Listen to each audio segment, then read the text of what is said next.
Hey everybody, this is Brian Ballrick with Roland Digital Group.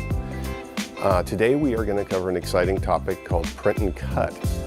This is a process that you have built into your machine, works in conjunction with the Versaworks RIP, and allows you to do print and cut, but the beauty part is you're free to do the cut either just on the shape, or in this case I've created what's called a boundary cut slightly around the object so that you get a lip of just the overlam hitting and sealing the graphic to wherever it is you're going. So it's really cool stuff. We use it all the time here.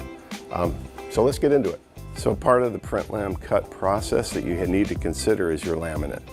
Lots of laminates to choose from, and as the story goes, you get your calendared white vinyl ready to go. You do your print and cut, take it out, and it's only going to last maybe 2 to 3 years. Beauty part is you've got laminates to choose from that'll increase that life. So beyond your standard print without any protection on it, you now add laminates. So first off, we've got an Avery luster laminate. We love this product. We use it literally for every trade show. Main purpose is that it has this nice luster finish. It's not matte, it's not gloss, and the benefit there is what's called hot spotting. So at trade shows, you're always going to end up with these crazy spotlights, super bright, hitting the graphics, and then you're on the floor looking and you get basically what looks like a solar flare. It's just blown out. You can't really read very well and the colors are a little muted. The beauty part of this product is it's just not gloss enough to bounce out hard. It actually cuts that light, and now you're not getting that sheen, that spotlight on it. So perfect product for things like trade shows, displays, where you don't want that glare. So moving on, this next one is another Avery product. This one is full matte finish. So again, this is just another option. It's very similar to the first one, the luster, but in this case, it's got no sheen. So just in the case you don't want any bounce back of light, you would use this product. And then lastly, we've got our Roland GLEF, which is our guard lam embossed floor graphic. Awesome product. Doing the print and laminate, or print lam cut actually. You can even do stickers for floors. It's got a nice rough finish. It gives your feet that traction that you need to be within compliance for doing floor wraps. You have to have something that keeps the feet from slipping, and this is that product to do it. So it's a fantastic product. I use it all the time. It works perfect for print lam cut as well.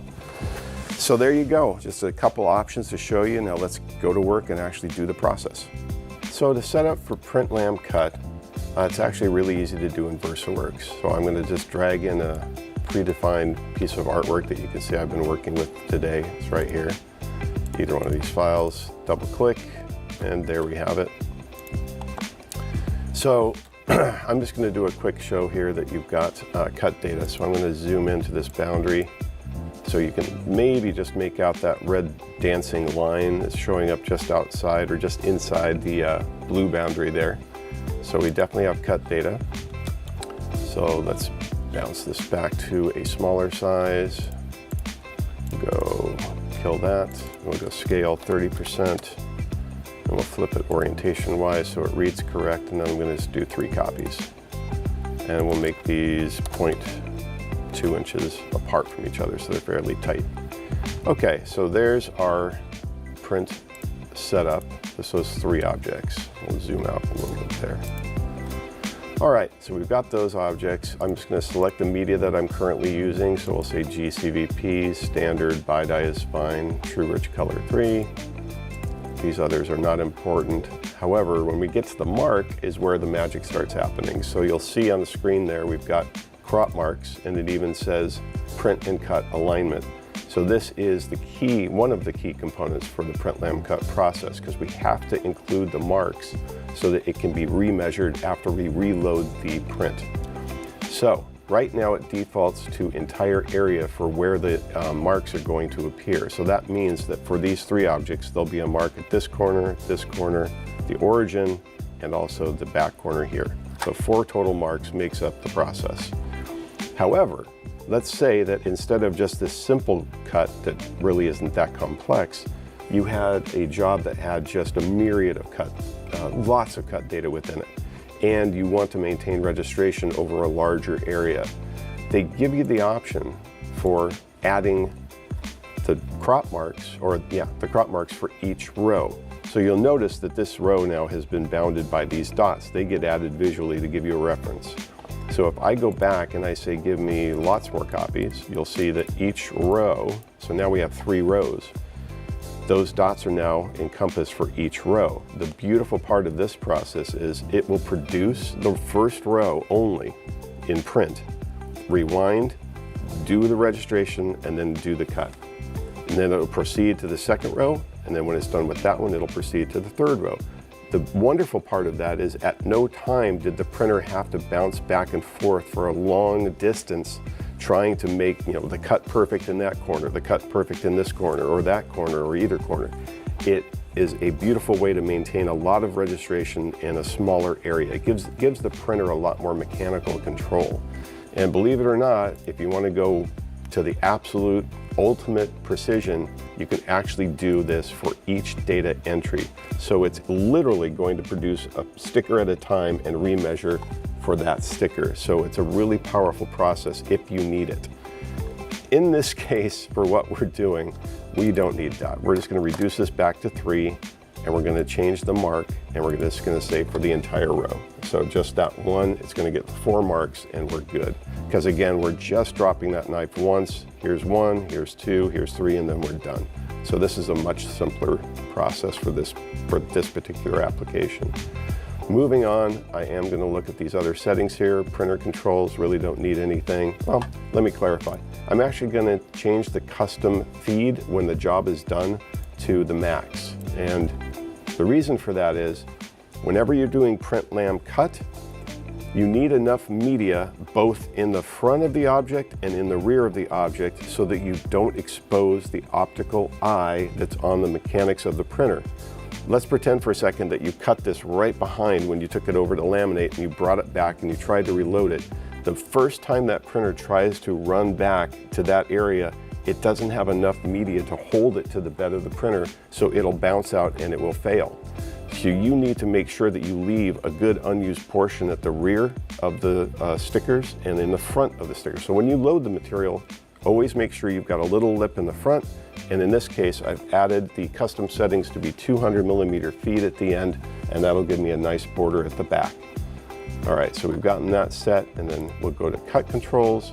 Here we go with one more magic item here. So we're just going to do print only first. Now, when I do that, you'll see that the display now shows that those dancing red lines that show the cut line have disappeared.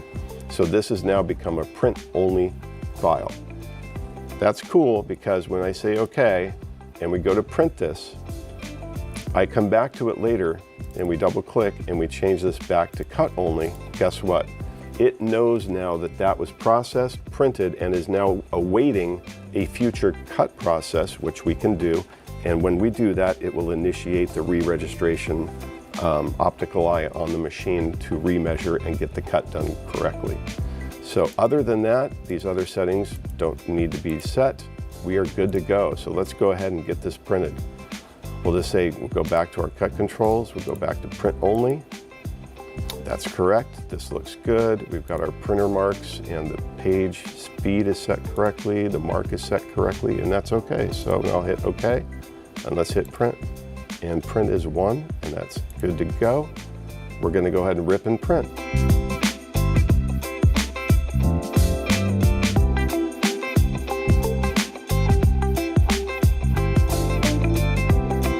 So once the printer's complete, you'll end up with your stickers and you'll see these registration marks all the way around, just like we set up in the RIP. Basically, this orientation at the origin, you've got your dot and this square. And what's really cool is when the optical eye comes back to this print after we laminate, when it sees this dot, it'll automatically search for this bar. And this bar will indicate the skew rate of when you reload this as a piece. It'll be very easy for you to accidentally have a little bit of skew.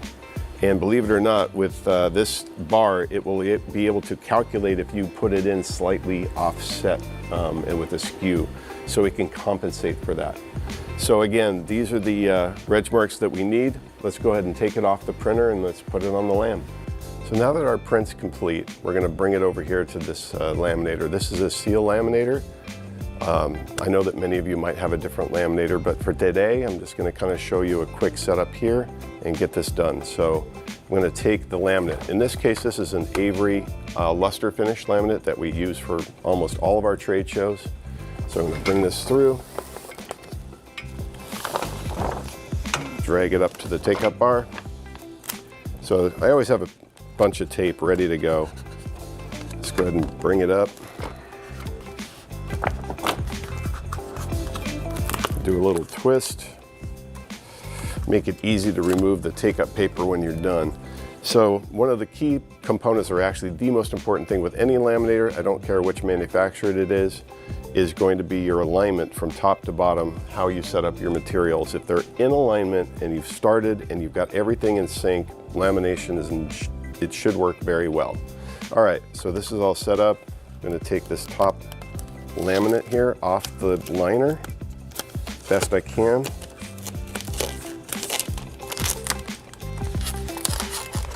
We're just going to drag that down a bit, or at least get it started here. There we go. Now I'm going to drop the top roller. Cool. I'm going to lift this up a bit. I'm going to go underneath. You're not going to see much, but I'm basically going to take that laminate down below the lower roller. So here we go. There it is. And I'm doing my best, again, to keep everything kind of aligned and smooth, because that will pay off very well in the end. So now I'm going to go ahead and drop this back through, and this is going to create a little bit of a dimple up front, just like that. I'm going to take this leader board. It's just a piece of Sintra, about 3 mil thick. I've used it forever. I'm going to crank the speed on the laminator, and I'm going to use the foot switch to activate the speed on it. So we're going to go ahead and start. And just kind of kick that in. We got a little bit of wrinkling, so I'll do a little quick adjustment here, try and take some of it out. And we're going to take our print sheet here. I'm going to drive this underneath and actually take it right up into the throat here. Just about like that until it stops. That's about right. I'm going to reduce the speed, maybe about 5 feet per minute. Let's go ahead. I'm going to drag on this a little bit, take out those wrinkles.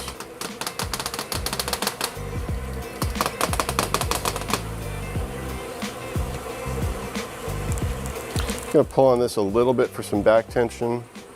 And as soon as we get to those reg marks, I'm going to go ahead and let off my foot to stop it. I'm going to cut off this back sheet here.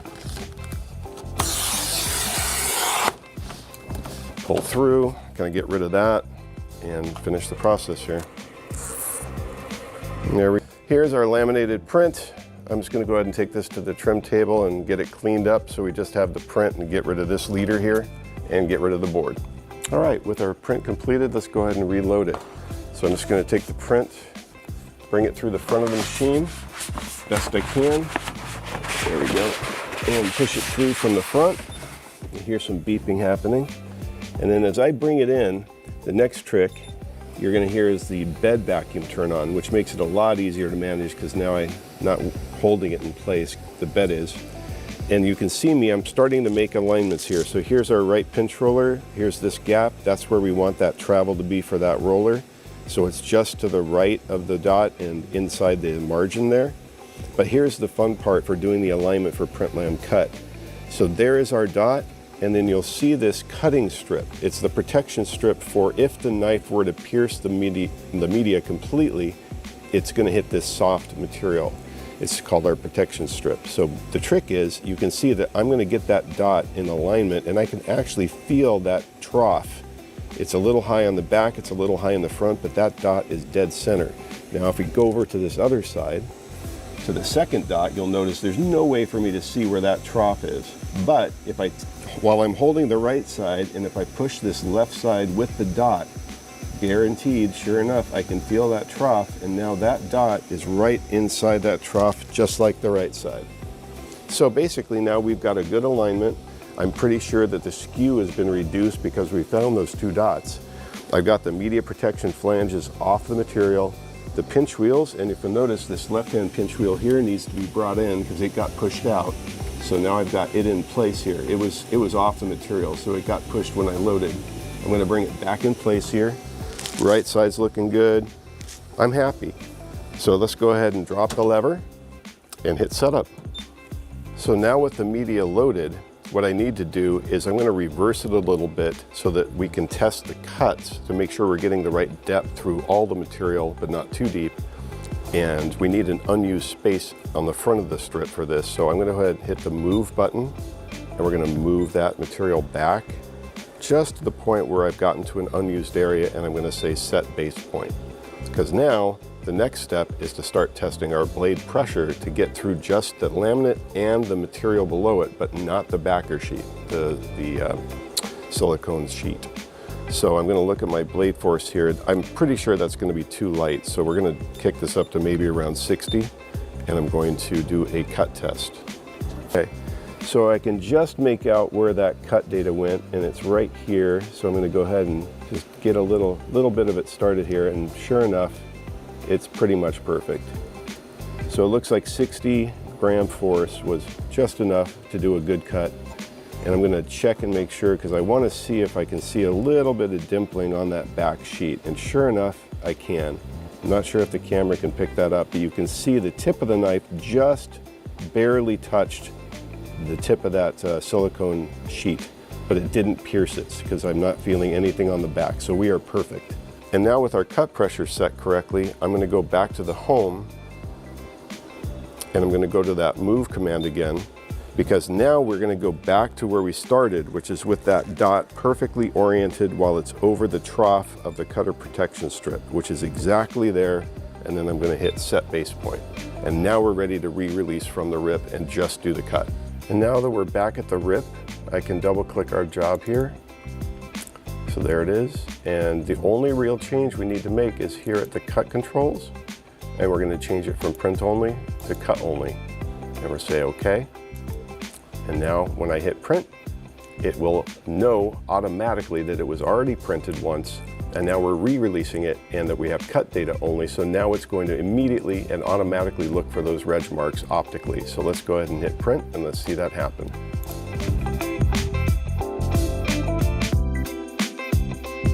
Okay, so here we go. It's measuring that first mark, front and back. Now it's going to the skew mark to check to see when I put it in if we've got good alignment without rotation. Here we are at the next dot, and it'll keep going. So again, the beauty of the quadrant system is even if I maybe screwed up at the lamination and this area isn't perfect anymore, maybe it got squeezed from one corner because it got misfed in the laminator. With all these calculations, our machine and RIP are intelligent enough to compensate for whatever shift has happened and take that cut data in real time and bring it into the shape as needed, if you can believe that. So even if this thing was distorted, this can compensate for it. So here we go with the cut data. There's the first one already done. We're moving on to the second. And again, it's been able to perfectly calculate that cut area and the cut shape and match it to the shape of the quadrant system that was originally printed. So we've completely removed it, put that top sheet coating on, brought it back, and with the registration marks, it now has that coordinate system perfectly realigned and able to put the cut data exactly where it was meant to go. So here's our job, and do a little peel, off it comes. Just like that. So that's Print Lam Cut. Really hope you enjoyed the content and look forward to seeing you in the next episode of In the Shop. Brian Ballrick signing off. Thanks very much. Bye-bye.